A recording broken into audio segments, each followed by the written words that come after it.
Hello，大家好啊！歡迎嚟到今集嘅 podcast 啊！今集好高興我邀請到我 handpan 嘅老師阿丁啦嚟接受我訪問啦。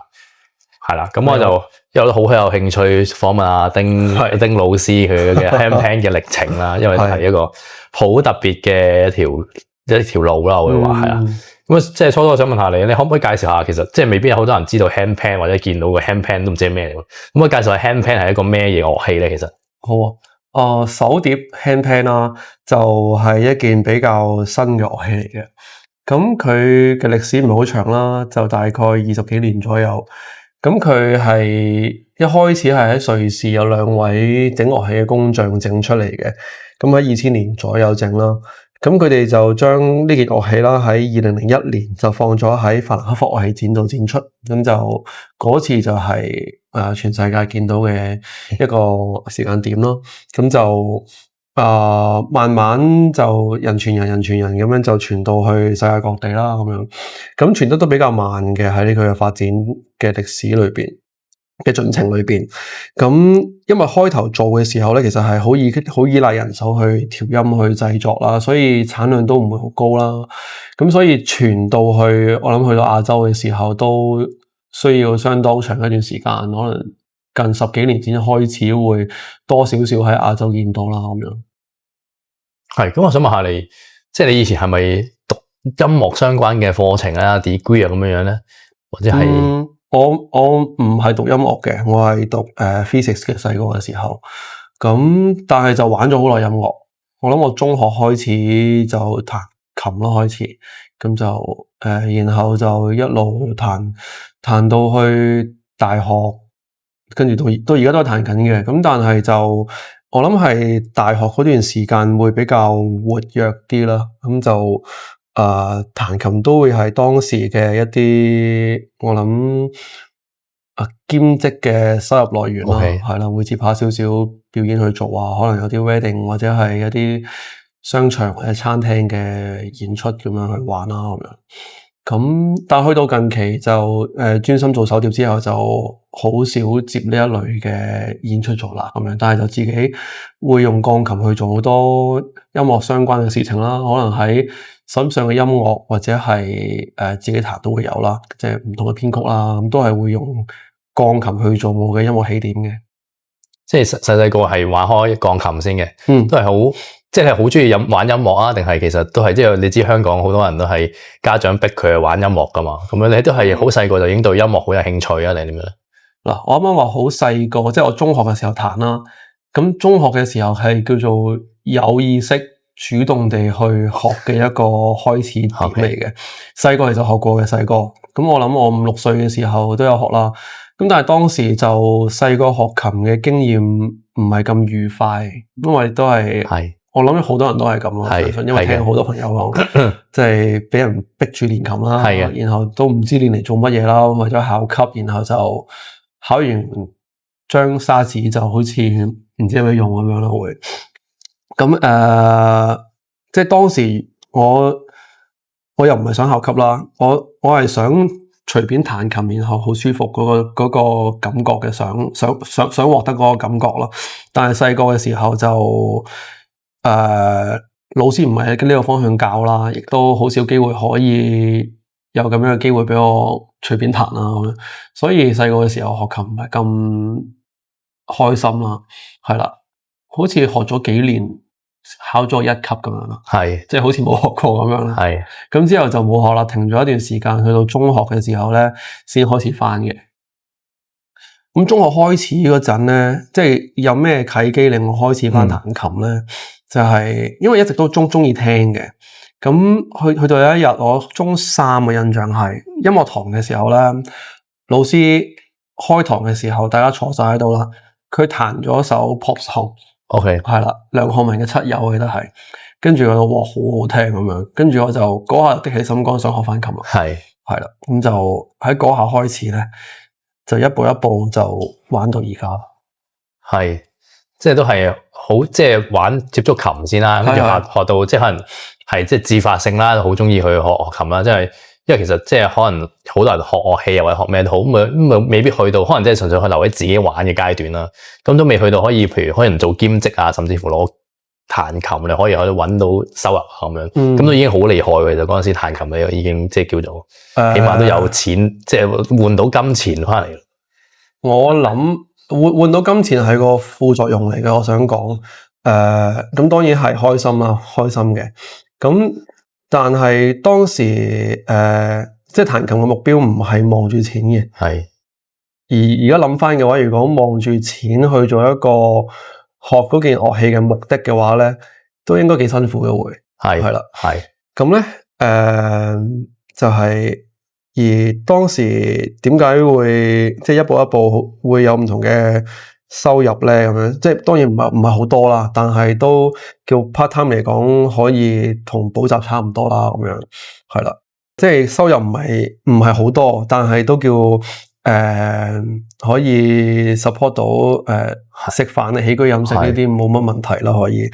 喺讀書嘅時候咁樣已經好好啦。咁我諗其中一個好重要嘅因素係我好想進步啊，嗰陣彈琴，然後好想試唔同彈唔同嘅嘢啦，咁樣。而我諗初開始玩嘅時候咧，就發現咗不斷揾機會同人夾咧，係進步得好快。係啦，即係一開頭柒係柒啲嘅，咁未唔熟啊嘛，咁但係。柒完就唔柒噶啦，咁所以不斷揾人夾，揾 band 夾，然後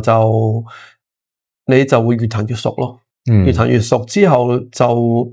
總會遇到一啲機會，可能有啲人可能揾你想一齊表演下咁樣，咁即係哪怕係一啲社區中心某 band 嘅表演，冇錢都玩嘅咁樣，即係細個嘅時候啦，咁就即係可能100蚊、200蚊居馬費已經好開心啦嗰陣，係即係拎住張100蚊喺度，哇！玩咗咁耐音樂，100蚊啦，終於有咁樣，跟住係好有成功感嘅。然後，但係最有成功感嗰個就係你夾嘅時候，你感覺到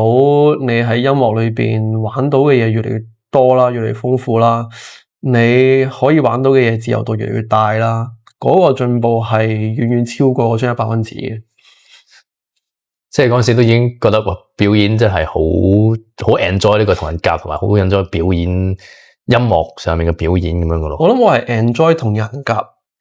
表演 enjoy 就好多因素嘅，個場地啦、觀眾啦，又或者即係我個人冇咁唔係咁中意喺台前嘅，其實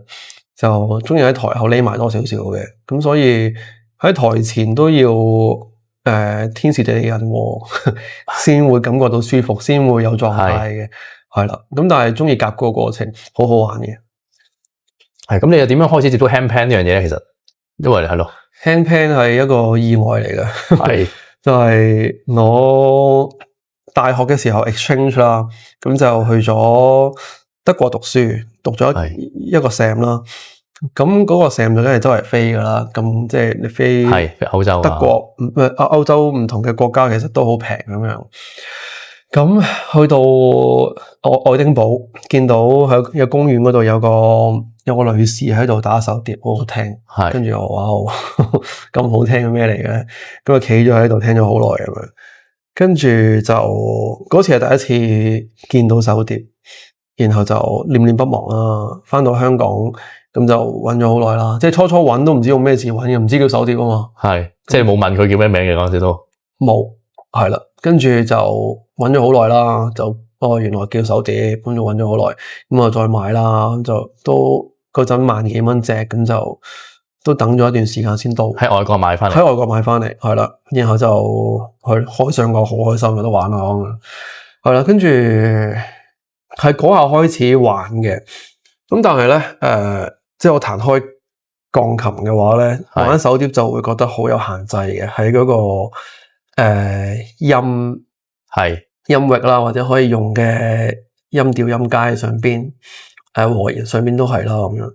咁就但係有限制還有限制，但係都令到我開始去 explore 音以外嘅一啲可能性啦，即係例如節奏上啊，或者係唔同嘅節拍上嘅一啲演奏方法啦，咁樣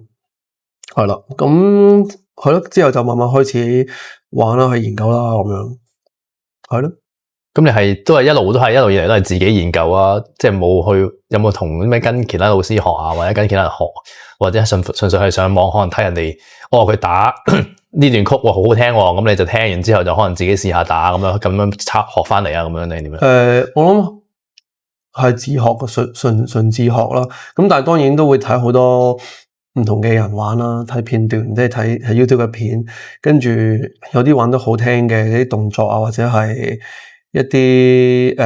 編曲上嘅技巧都可以參考一下啦，咁樣咁就慢慢變成自己嘅嘢啦，係啦。但係我喺手碟上我嘅風格，我諗攞咗好多係我自己喺鋼琴上用嘅一啲處理音嘅技巧啦，或者係和弦嘅技巧啦，咁樣咁就敲擊嘅都有嘅，但係我喺音上面會着重少少。即係你個風格就偏向可能打個曲目啊，打嗰啲唔同嘅音啊，即係可能運用翻啲音樂喺個 handpan 上面多啲咁嘅嘢。係啦，會偏重嗰邊少少啦，因為我覺得本身大家一開始中意手碟嘅，一定係佢嘅聲音吸引㗎啦，係。9成9啦，我聽過，因為個外觀好型咁樣。OK，好似有啲人話成個 UFO 咁嘅，係啦，有陣時我孭出去有啲人話好似個龜殼。係咁，所以如果即係我認為，如果係你因為個音中意嘅話咧，咁就好好地去運用個音去做好個樂曲，咁先對得住呢件樂器，我覺得。係咯。咁有咩原因由去，即係可能我咧就純粹一個興趣啦，玩 handpan 啫嘛，咁好聽我自己打啦。咁點解會去到開班教人哋打 handpan，甚至乎係可能去自己整埋 handpan 呢個道路咧？其實我係整手碟先嘅，係咁17年開始就租咗個地方4埲牆，咁就砌啲儀器開始去揼啦咁樣，咁。嗰陣我諗買翻嚟啦，我15年左右啦，嗰隻手碟。然後咧嗰陣我諗讀緊書啦，喺大學讀緊 master in physics。咁嗰陣有個 lab 可以用，好大個 lab 可以用。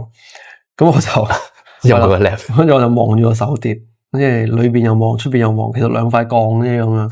咁我買塊鋼翻嚟，係咪可以偷偷地用學校啲儀器去整手碟咧？跟住。咁買完翻嚟啦，咁樣咁當然唔係咁順利啦，因為學校嗰啲儀器全部都係做啲納米材料嘅，咁就唔係好關手碟事嘅，即係整咁大型嘅就做唔到啦。咁就嗰陣就把心一橫，都做咗咁多 research，即係我研究咗點樣整都睇咗好耐啦。咁就望住我 list，如果我買晒呢啲嘢翻嚟試下整，應該整到啩啊嘛，係啦，咁我就租咗個地方，然後就買埋啲材料，就不斷試喺度，咁就磨下咧，我都仲有一個好重要嘅人幫手嘅當時，我即係整到中途啦，去到調音個步驟咧，有少少樽頸位啦，我哋磨咗一段時間之後，有個外國嘅 maker 嚟過香港，咁就途經嚟到我 studio 就示範咗俾我睇點樣做，都教咗2日咁樣啦。咁之後就繼續自己再研究咧，就慢慢磨到而家就整到啦，咁樣終於咁係唔容易。其實係咯，真係好瘋狂喎！呢條路真係自己。但係成個過程好開心嘅，整得好開心。陣再講啦。跟住咁講到整到之後啦，咁就不斷整啦。咁後尾18年就而家有位同事阿峰就加入啦，咁就一齊整到而家啦，咁樣咁就係咯，整手碟就大概咁樣啦。咁即係當中當然有好多 try 嘗試失敗啊，好多實驗啊，會想試嘅嘢啦，唔同音階、唔同材料啊，不斷試緊啦。咁去到教手碟啦，你啱啱講到教手碟方面咧，開始嘅時候其實冇點樣諗住教嘅，係啦。咁但係咧，即係本身我自己可能內向啲，唔係咁擅長去溝通或者係去分享啦。咁咧，但係做下之後咧，就遇到好多人啦，然後有人話不如開下 workshop 分享下啦咁樣，咁咪可以試下開下 workshop 啦咁樣，咁膽粗粗開完之後咧，咁我第一班嘅班就係開完個 workshop，成班就話阿丁你教唔教啊咁樣，我哋成班梗係學唔學啊，咁你教唔教啊？跟住我又膽粗粗可以試下啦咁樣，咁就開咗一班，咁開完一班又發覺咧，分享嘅過程其實係好開心嘅，係，然後分享嘅過程嘅時候，同時自己都學緊嘢嘅，其實，係啦，你會梳理到好多自己嘅喺音樂上嘅經驗啦，一啲 theory 啦，一啲idea 啦，梳理完之後，你會再清晰啲嘅，即係你成個音樂嘅版圖，係，或者你之後再分享出去嘅話，都係會再清晰啲嘅，咁。所以係教學相長嘅呢個位，我覺得即係我分享嘅，同學學到好開心咯。然後分享嘅時候，自己都可以不斷梳理自己咁耐以嚟嘅音樂經驗，就都會有一定嘅進步。對自己嚟講，係咯。咁翻返去你整 handpan 嗰度啦，點解你會開始想自己整咧？其實嗰陣時係話，點解想自己整？係啊。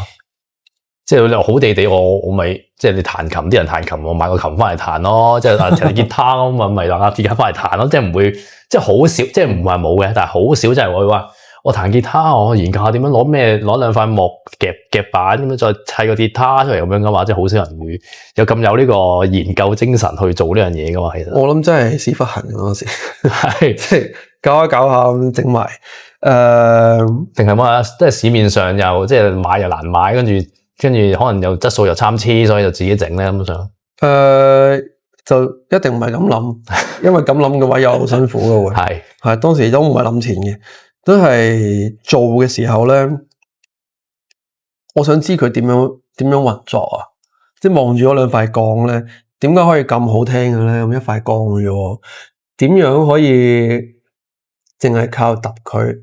或者燒佢啦，去改變佢嘅一啲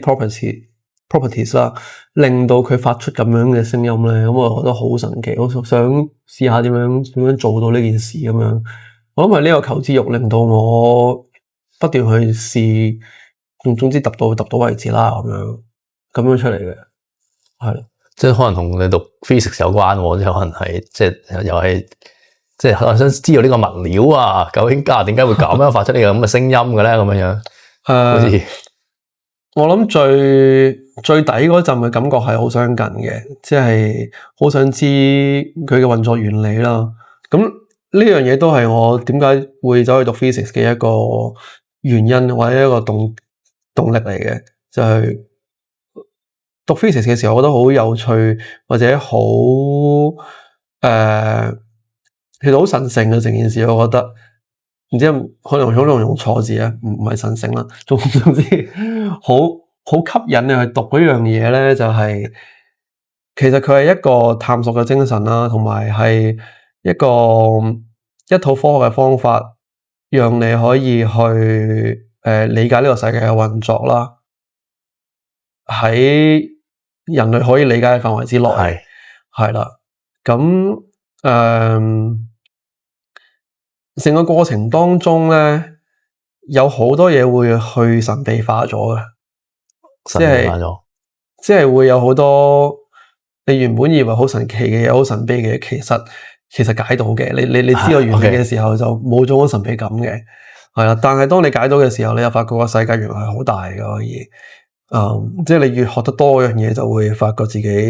其實係越渺小啦，喺個宇宙裏邊咁樣。咁咧，探索嘅過程好得意嘅，然後啱啱講翻去手碟啦，即係望到呢個發聲原理，望到呢個聲音，覺得個聲音好得意，想理解佢或者去探索佢點解會有咁嘅事情發生，去問 why 呢個問題嘅時候咧，呢個就係嗰個動機咯，即係然後就不斷去試到得為止啦。咁我想即係探討下呢個你踏上即係開始做 handpan 呢條路啦。咁你一開始即係有冇掙扎過咧？即係譬如可能我彈開琴噶嘛，我無啦啦又去整 handpan 啊。咁跟住你或者你同你身邊嘅人分享嘅時候，喂，我而家啲人問你喂做咩嚟噶？我諗住整 handpan 喎。咁有冇啲咩嘅？即係有啲人係支持啊、反對啊，定係點樣？或者如果反對嘅話，你點樣面對呢啲聲音咧？嗰陣時，因為都係即係可以講下 handpan 呢個我話行業啦嚟形容喺香港真係好鏈好窄嘅啫嘛，好細嘅嘛，係啦。咁啲人聽到哇，你行啲咁新興或者未聽過嘅嘢，咁佢哋有啲咩點樣咧？嗰陣時，即係有冇掙扎？即係彈開琴或者讀開 physics 走去做呢樣嘢？本身咧，我諗做任何嘢都係啦，我好少會被原本自己做緊嗰樣嘢咧去定型自己嘅，即係唔會話因為自己讀 physics 然後走去做咩嘢會好奇怪啊，或者彈開琴，所以你要做嗰樣唔可以做嗰樣，我冇呢個冇呢個枷鎖，冇呢個框架嘅，而我係。因為你本身係人就可以做任何嘢噶啦，你有興趣嘅就可以去探索嗰樣嘢噶啦。咁所以其實我哋好多嘢都有興趣嘅，咁係時間唔夠嘅啫。係嘅，係啦。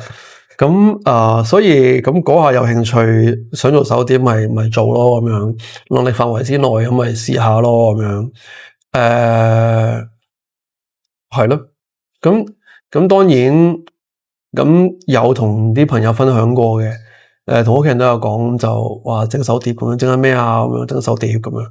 跟住咩嚟噶？咁樣，跟住咪聽下好聽嘅，跟住點整啊？咪傻噶咁樣。係啊，跟住咧，咁係啊，傻啦，咪冇啊。咁人哋講咩？咁佢都唔知你做嗰啲幾多 research，佢又唔明你做嗰啲乜嘢。係嘅。咁佢話唔得，係因為佢唔得啫嘛。所以咪冇乜點理嘅佢哋，冇乜點理，因為你望到條路咁，人哋望唔到，你咪行，你望到條路咯，咁跟住行。咁喺你覺得 make sense 嘅情況底下，咁就 make sense 啦。係啊，即係你嘅嗰陣時就已經覺得，哇！呢條路係一條即係自己行得通嘅路，或者係一條可以試下行啦，唔好話行唔行得通啦。嗰陣時都唔知道啦，可能嗱行得通嘅路係講緊我知道做完 step 1、step 2、step 3應該可以試到個音響嘅，做完 step 4、step 5之後應該可以黐得埋手碟嘅，應該可以有共鳴嘅。我係喺呢條路啫，但係整完之後點完全冇諗過嘅嗰陣，總之整到先啦。整就整咗先啦，咁樣。咁但係即係可能似乎係嗰啲我唔知啊。總之我而家想整呢個，咁我就試下去整咗先啦，咁樣。即係後面啲嘢可能即係我可能睇唔到好遠，譬如我。即係可能睇唔到而家呢一點就係做到咁大啦，咁當時一定係咁。我最後就想我淨係整一個手碟響嘅，咁就已經好開心啦。嗰陣時咁樣。咁我諗呢啲就係揼石仔咁樣揼啦，定係即係一層一層咁樣搭高佢。去到嗰步先再諗啦。同埋嗰陣都有感覺就係其實個世界變得太快啊！你聽唔到太遠嘅事情，係啊，你可以有你嘅願景，但係你要有足夠嘅彈性去適應將來未知嘅一啲變化啦。即係特別而家 AI 你出咗嚟之後，你個變化係太快啦，我覺得。即係我22年、23年左右開始會用下啲 AI 啦，跟住學唔同嘅工具啦，跟住你可能學。用一個禮拜熟咗個工具啦，下個禮拜同你講咧唔使用呢個工具啦，原來已經有另一個工具可以代替，亦都非常之好啦咁樣。咁所以係咯，呢幾年會令到我覺得好難可以諗到好遠嘅嘢啦。係，但係你可以有個願景，將來係點樣向住個方向努力，但係要有足夠嘅韌性啦，同埋彈性啦，去適應唔同嘅變化，係咯，係。咁我想問下你，即係嗰陣時有啲咩開頭一定係好困難噶啦，做所有嘢都一開頭。咁你嗰陣時，如果一開頭有啲咩困難，係可唔可以分享下咧？同埋點樣去克服嗰啲嘅困難咧？即係譬如可能係失敗過無數咁多個次，跟住都仲可以唔得，我下一個咁樣改應該得嘅咁樣樣。咁你嗰陣時係點樣樣去？有啲咩困難或者點樣去面對咧？跟住嗰陣時係，其實困難咧 keep 住都有嘅，keep 住都有嘅。因為你話當時我比較熟嘅就可能係彈琴啦，熟啲啦，然後physics 啦，即係去分析或者去理解一啲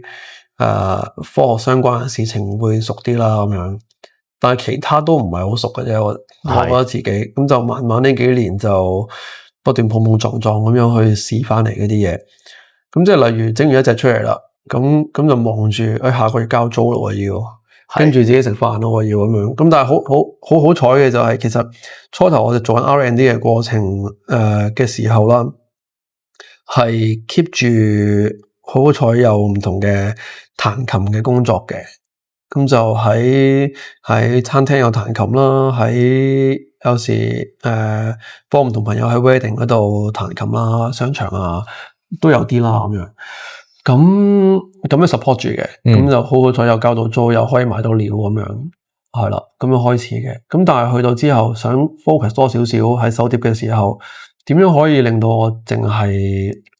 靠手碟可以維持到呢個工作咧咁樣？咁即係要考慮收入啦，咁樣。咁嗰陣就好唔熟呢樣嘢嘅，即係我點樣俾人見到呢樣嘢咧？點樣可以賣到呢樣嘢咧？去維持住呢一個工藝咧，咁樣。咁好彩都係當時有朋友幫手啦，咁樣去 set 個網站，logo 啊，然後一啲少少 marketing 嘅動作啦，咁樣。就將佢推出市面咁樣咯，咁樣開始咗之後就係，跟住就 keep 住識到好多唔同嘅朋友啊，好 supportive 啦，大家都跟住係咯，咁慢慢就走下走到呢步啦，就慢慢咁樣係啊，係啊。咁你開始咗之後，中間有冇啲情況或者遇到啲咩會好想放棄咧？其實有冇啲咁嘅情況咧？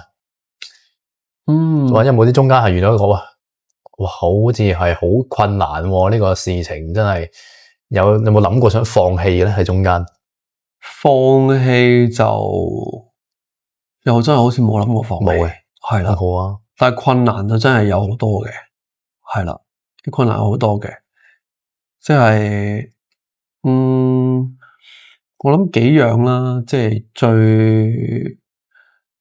我諗第一樣困難嘅就係。因為我哋知道做手碟要花幾多時間同埋心機喺裏邊啦，淨係玩嘅人唔知嘅，係啊，或者佢未體驗過，你未做嗰隻出嚟，你話你知嘅都唔係好知嘅，其實。咁呢啲時候咧，會有好多人喺側邊講就係話你賣到呢個價錢 overprice 啊，手碟唔使咁貴㗎，咁樣你睇下大陸買嗰啲咁樣，跟住但係講呢啲嘅人又可能只係睇到某大陸廠一啲 content farm 寫出嚟嘅 article 就係我入門級嘅就係呢個價錢咁樣，咁專業級先有個價錢，咁會令到好多人咧以為啱啱初學手碟去買入門級嗰啲啦，但係其實嗰啲純粹係佢哋可能啦想整咗一堆好平嘅手碟，聲音唔係咁好，然後就推出市場，就包裝到變成入門級咁樣，有好多呢啲啦。咁當然，咁係咯，不過控制唔到呢啲。咁我哋想繼續 keep 住，曾經有諗過係咪要妥協咧呢樣嘢？因為始終我哋做緊呢個價錢喺金字塔嘅頂層咧。一定最少人嘅，係啦，咁亦都唔係好賺錢嘅嘢啦。即係你見買得貴，但係產量都係好低嘅同時，有諗過係咪要妥協咧？咁但係即係見咗同事同埋我自己日日咁樣做到咁辛苦咧，就係為咗 keep 住我哋可以繼續用對手去努力做靚啲手碟。呢樣嘢因為香港冇而家係啦，我哋妥協咗就冇呢樣嘢噶啦，亦都好難會再有，因為計嗰條數咧，租金、人工咧，所有嘢加埋料嘅話，你要花咁樣嘅時間去做，根本就好難賺錢嘅。係啦，咁所以我哋想守住呢個位嘅，咁但係又大家好難明白我哋守緊啲乜嘢，係啦，但係好彩嘅就係有好多朋友啦或者學生啦係好 supportive 地會支持我哋啦，然後會願意用呢個價錢，都覺得係好合理地去 support 住我哋繼續做手碟啦咁樣，即係所以就我哋一個月先整得嗰4-5隻，多就可能6隻都有嘅，係啦，咁就但係成日 fail， 所以你見個場咁多手碟擺喺度咧，整衰咗一個音，有時救唔翻就擺咗喺度用咁樣，係所以係咯，4-5-6隻係 average 或者低少少咯，可以係咯咁樣嘅做法啦，係咯。第二就係啱啱第一啦，就係個工藝未必有人好理解你做緊啲咩，或者係身同感受地知道你嗰個製作嘅難處喺邊啦，係啦。咁第二就係喺咁細嘅一個行頭裏邊啦，我覺得一啲職業操守好緊要嘅，咁都係我一直揸得好緊嘅一樣嘢嚟嘅。即係有啲咩唔做得，咩做得咁樣，冇金錢唔可以凌駕呢樣嘢咯。我覺得係，即係你唔可以因為接某啲 job 或者做某啲嘢，然後去放棄嗰條道德底線去做某啲事情啦咁樣。呢個位要做得緊啲，因為呢個位一鬆咗嘅話咧，對個行業嘅影響啦，對個 community 嘅影響啦，特別係咁細嘅 community 裏邊咧，我會介意呢樣嘢啦，係啦，咁就即係唔係話自己對個行業影響力好大，但係知道呢樣 niche 嘅時候，其實大家喺呢個行業裏邊你做嘅所有動作其實都 shape 緊呢個 community 嘅 future 先，咁所以即係有時候我可能教班或者 workshop 都會同大家講，其實你嚟緊做嘅嘢都會影響到呢個 community 嘅發展啊，或者手碟嘅發展嘅。你攞嚟玩點樣嘅音樂，攞嚟點樣用，都會可能影響到10年之後手碟喺香港點樣俾大家見到嘅嘢嘅唔同嘅面貌嘅。係，所以呢個位捉得緊嘅要係啦。咁所以呢個位反而係自己俾自己嘅一個壓力嚟嘅，但係我覺得有需要有呢樣嘢嘅，係因為始終都可能係香港唯一一個，即係應該係啦，都係香港唯一一個整 maker， 應該可能係啦，係啦。咁可唔可以簡單講下，其實整一隻手碟即係大概要幾耐啦？工序啊嗰啲咁樣咧，即係頭先有講到，即係咯，即係產量係人手每一隻逐隻揼就好低噶嘛，係啊。首先由原材料開始啦，一塊板啦，然後整到一個鑊咁嘅形狀啦。咁我哋最初頭係用呢個方法嘅，咁但係後尾咧，因為啲原材料唔穩定啊，所以我哋揀咗另一間嘅原材料咧，佢就本身就整咗個鑊俾我哋噶啦，即係一個乜都冇嘅鑊啦，生鐵鑊咁樣，就喺上邊我哋去畫唔同嘅 layout 啦，就視乎我哋每個音階要做啲咩啦，然後就畫好個位，就開始整啲 dimple 啊、釘啊，或者係開始去 shape 佢做手碟嘅形狀。然後就整到個形狀之後未有聲嘅，我哋會燒佢啦。燒佢嘅時候佢變色嘅，咁但係我哋唔係因為個顏色而燒佢啦，係想佢裏面一啲stress 啦，或者係揼落去有少少 defect 咧，可以燒走佢啦。然後就令到你調音嘅時候咧，就調得好啲啦，穩定啲啦聲音。咁然後燒佢調音啦，調完音就燒再調，咁樣來回1-2次啦，咁就令到佢stable 啦。咁調音就用錘仔揼啦，咁最後就黐埋佢。咁黐埋佢嘅時候咧，咁等1個禮拜左右啦，啲膠乾咗之後咧，我哋就會磨翻兩條邊啦，做翻少少 finishing 啦，然後就因為黐嘅時候咧，佢會走音嘅，咁啊再微調啦，咁然後再微調完之後咧，我哋就會揾支棍係咁 fit 個音啊，即係叫你唔好做嗰啲做晒俾你，係啦，咁啊揼揼砰砰砰咁樣，即係用緊 fit 到唔走音嗰下咧，就stable 啦個聲音，咁就我哋叫 stabilize 個手碟嘅音啦，然後就俾客人啦咁樣，係咯，大概咁樣嘅步驟啦。即係可能要2個禮拜、2個禮拜一隻，個零2個禮拜啦 ，average 係啦。咁但係因為由頭到尾咧，你所有工序都喺同一塊 material 上面做緊啊，所以你每一步有丁點嘅 error 咧，嗰個 error 就會累積落去，去到最尾嗰步。咁咧，即係可能有時以前會試過幾次啦，但係即係經驗多咗就會少啲啦。可能做咗下拎嘅時候，砰撞凹咗，咁就係啦，咁就再做開嗰一隻噶啦。咁所以做嘅時候要好小心啦。我哋即係以前會有呢啲好大意嘅情況出現啦。咁而家就會有啲難預計到嘅情況啦。即係你可能有時啲客人想試唔同嘅音階，整多啲音嘅時候咧，咁越多音，音同音之間嘅影響就越多噶啦。咁有時都要我哋實驗下啲音點樣擺會靚啦，嗰啲嗰個共鳴會好聽啦。咁一試又試幾隻噶啦喺度，即係頭2隻唔得，第3隻先得，咁樣就慢慢喐少少位，可能改下揼嘅方法咁樣，咁就但好玩嘅咁就係啦，即係比起不斷一式一樣係咁泵一隻出嚟，好玩好多嘅。係，但係就會出現咗幾隻新嘅 handpan 喺呢度咯，越嚟越多 handpan 咯，呢度就 handpan 係啦，係啦，就係咁咯，係咯。咁我想問下你啊，咁你覺得對 handpan 呢樣嘢有啲咩願景咧？或者之後其實你覺得你想 handpan 呢樣嘢係點樣？係啦，喺香港咯，可以話或者世界，係啦，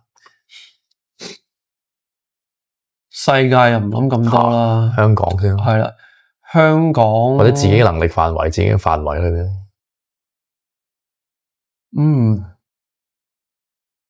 或者你想做到係啦，之後會想做啲咩喺 handpan 令到佢可以再推廣或者發大啲落去咁樣。因為我想唔到香港可以變成點，即係我意思係喺手碟個圈子啦，我想嘅範圍，我諗只係可以局限於自己能力範圍之內啦，或者自己係可以點樣啦。我自己會想喺手碟嘗試多少少唔同嘅音樂嘅，即係其實有好多 idea 想嘗試，但係一直未有時間或者係心力去試啦。然後呢個其一啦，第一啦。第二，我想我分享手碟嘅對象，即係例如個學生或者唔同活動遇到嘅人啦。玩手碟嘅時候係真係開心嘅，真係可以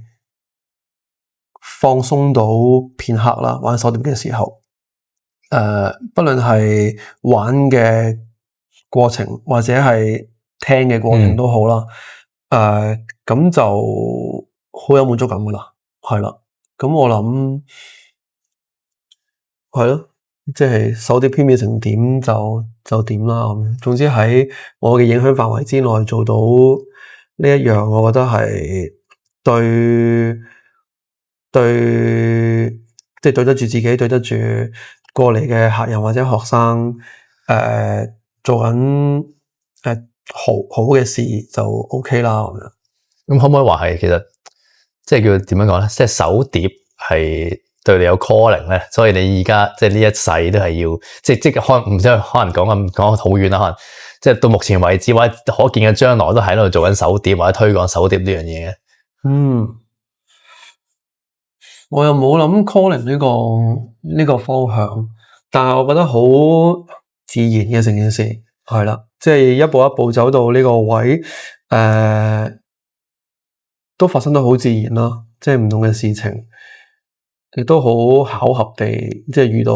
所有中意手碟嘅人，或者係support 我哋嘅人。咁係咯，睇你點睇。即係可能一開始真係純粹話我有興趣玩下喎，跟住有興趣研究點整一個，跟住慢慢試下就一步一步行到呢度，都冇預計咁多噶啦嗰陣時，純粹係我想試就做啦，想做就做啦咁樣。係啊。好啦，咁到最後啦，每一個嘉賓我都問佢一條問題嘅，就係你點樣睇你嘅生命咧，或者係人生呢樣嘢？即係可能係你對我哋生活喺地球上生活啊，或者人生有啲咩嘅睇法或者感受咧？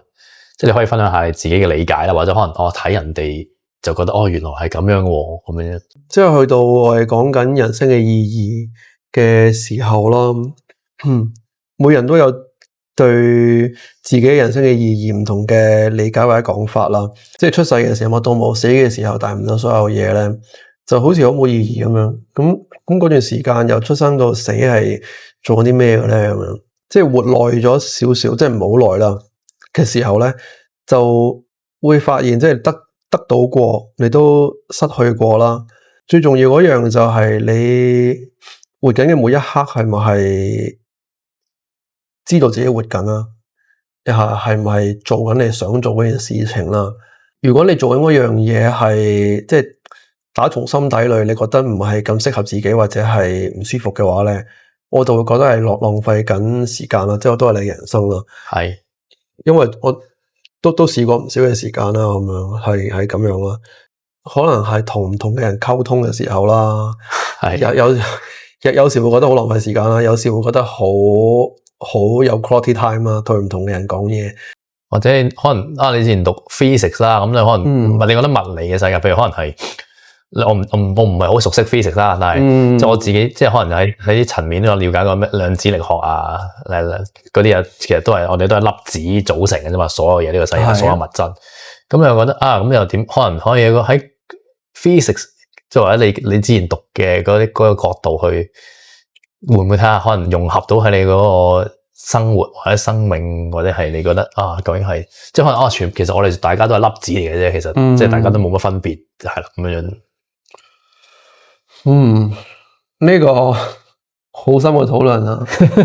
因為粒子還粒子啊，但係大家都有唔同嘅 mind 喺度，又好難去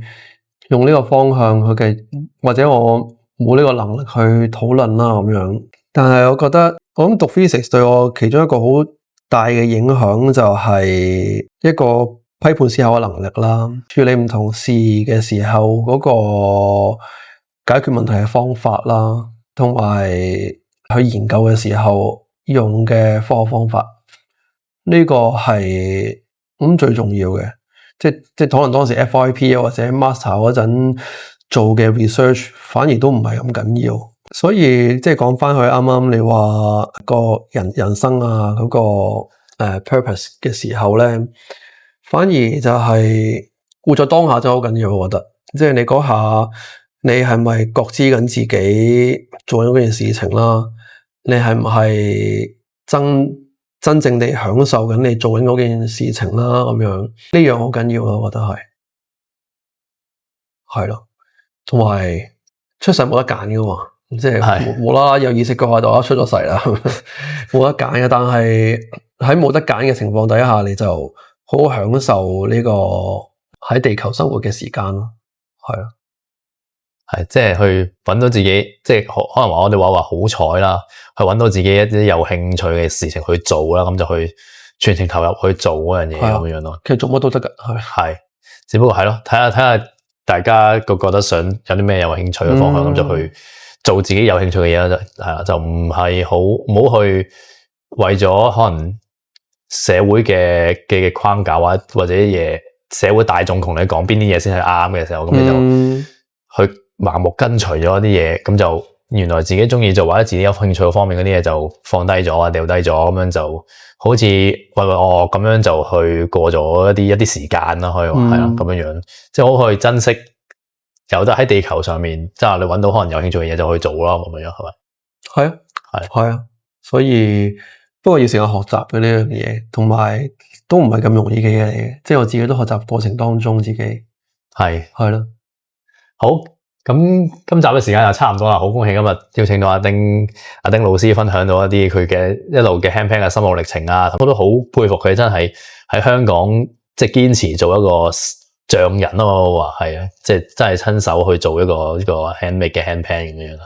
好，咁今集就差唔多啦，咁我哋下一集再見啦，拜拜。